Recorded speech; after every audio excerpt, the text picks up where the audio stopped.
Hello, everyone. Carolyn McGee, intuitive healer, coach, channel, and guide, here for your tip of the week. It is the week of March 22nd, 2020, and I was guided to use the Archangel Michael cards by Doreen Virtue. And the card that is stepping forward is your inner guidance is real and trustworthy. So I wanted to just really look at the image of this card, how protected the woman is, and that she is holding a book in her hands. And that's truly what it is. That knowledge, the information that we need to live our lives authentically, powerfully, and clearly is literally in our hands. And of course, our hands are an extension of our body. So we are being invited to tap into our own intuition and allow in that information that is in your hands. Ask your angels and guides to write down the information, to help you write it down. Anybody who's followed me for a while knows that I am a big advocate of journaling. So it's very powerful. Just take the time, write down your thoughts, get a piece of paper and just freehand. Do automatic writing, something that's going to allow that energy to flow through you and become part of your own consciousness and your own awareness. And why is this important? Especially now with this pandemic that we've got worldwide, especially here in the United States, it's really important to learn how to trust our intuition, to trust that divine guidance that's right in your hands, and not fall into fear. Now, I'm not suggesting that we do risky behavior. I am not suggesting that we don't wash our hands, that we don't take all of those precautions, practice that 6 feet of physical distancing. I'm not a fan of the social distancing terminology because I would never suggest that we stop communicating with people. There's such beautiful ways to communicate that we don't need to be face-to-face, although I do prefer it. One of the things that we can do in this time is learn to trust ourselves so that we can differentiate when is it fear, when is it intuition. There's a big difference in that. We each have voices, voices that are aspects of ourselves, and the intuition and the voices of our angels, those are higher level voices that work through us to help guide us on our life's path, to help us make empowered decisions, and to stop second guessing ourselves. Now, the voices like fear, resistance, sabotage, the inner critic, I call the inner critic my mean girl, those voices are there to keep us safe in the only way they know how to. Oftentimes they came on when we were young children because of a trauma or because of something that we couldn't understand.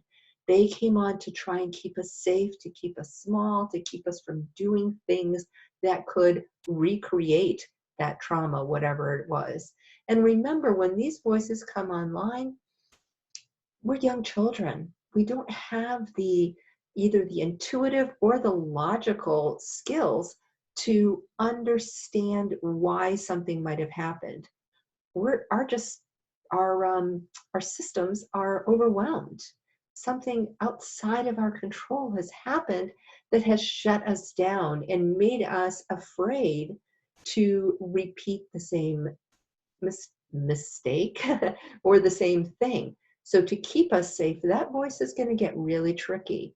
That voice is going to become even more and more subtle. Like as you catch on to something that it's doing, it will bury itself even deeper. So how can you tell the difference? That is a great question. One of the ways is to feel energy in your body. If you put your hands on your lower belly area, so your like first, second chakra area, and if you breathe deeply down into that area,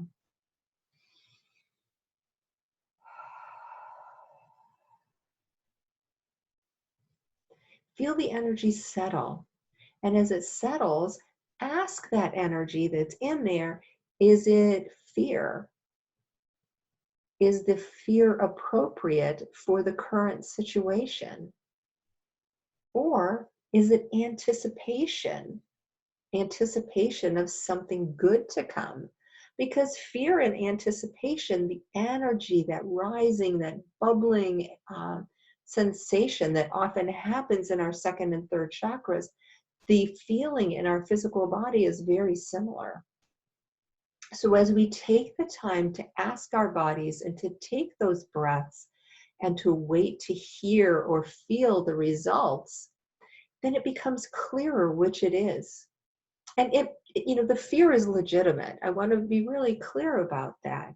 We are experiencing a lot of fear right now, but what we don't want to do is get into the energy of being paralyzed.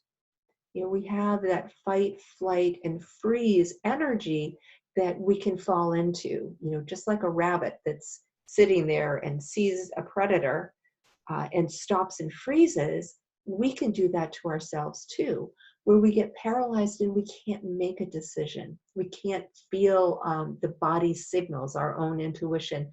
We can't hear those divine downloads because we are in such shock. Because that's really what it is when we're in that freeze energy, because nature has, and even if you go back to the caveman times, the way it was designed was we would freeze when we had to and then completely come out of it and move on when it was safe. Or we would run away and our hearts would be pounding. But once we got away from the danger, all of that cortisol would drop down out of our bodies and we would continue on with our lives. Now, with all of these artificial stressors, and again, I am not minimizing what's going on in the world right now, but our bodies are conditioned to go into that deep fear, in many cases, much bigger than what the reality is. So what I am inviting you to do is to take those breaths. I always love 3. It's a powerful, magical number. Take those 3 breaths. Put your hand on wherever that fear is. Most times it's in the lower chakras. Sometimes it might show up in your throat. But just put your hand there and ask it if it's real. And ask it if it's real for right now, or if it is a reaction to something being perceived as similar to a past event. And if you have any questions, please reach out to me. I am going to be doing Facebook Live in my group all week long, so join me. Actually, I am going to be doing a pick a card on Monday and Facebook Lives the rest of the week. So join the group. It's Enhance Your Intuition on Facebook. Would love to see you there and connect deeper. Bye-bye for now.